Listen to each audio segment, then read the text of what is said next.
കാണാലോ വണ്ടി കണ്ണടിച്ചു പോകും. സുഹൃത്തുക്കളെ, പുതിയൊരു വീഡിയോ ഫാമിലിയുമായിട്ട് ചെറിയൊരു യാത്ര. എവിടുക്കാന്നല്ലേ പറയാം.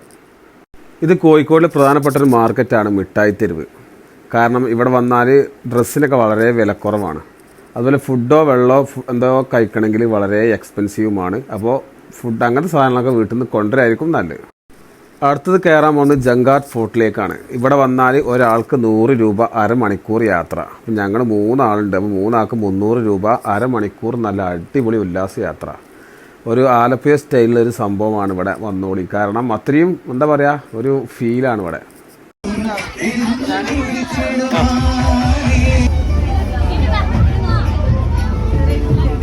ഒരുവിധപ്പെട്ട ആളുകളൊക്കെ പല ഭാഗത്തു നിന്നായിട്ട് ഈ ഒരു ഭാഗത്ത് എത്തിയിട്ട് നല്ല അടിപൊളിയായിട്ട് ഫാമിലിയുമായിട്ട് ഉല്ലാസയാത്ര നടത്തുന്നുമുണ്ട്. കാരണം ഇതൊരു എന്താ പറയുക, അവർക്കൊരു വളരെ ഹാപ്പിനെസ് കിട്ടുന്നൊരു സംഭവമാണ്. കാരണം ഒരു കുട്ടനാടൻ സ്റ്റൈൽ തന്നെയാണ് ഇവിടെ ഈ ഒരു സംഭവം.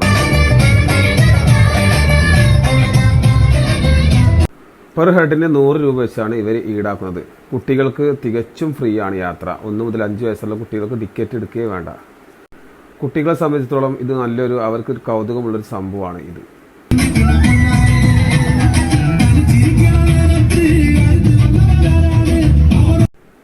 ബോട്ട് ഓടിക്കുന്ന ഡ്രൈവർ ഇടക്കിടക്ക് പറയുന്നുണ്ട് മുന്നിൽ നിന്ന് മാറി നിൽക്കൂ എന്നൊക്കെ. കാരണം ഇത് അദ്ദേഹത്തിനൊരു ശല്യമാണ്. കാരണം മുന്നിൽ കാണാനേ സാധിക്കുന്നില്ല അദ്ദേഹത്തിന്.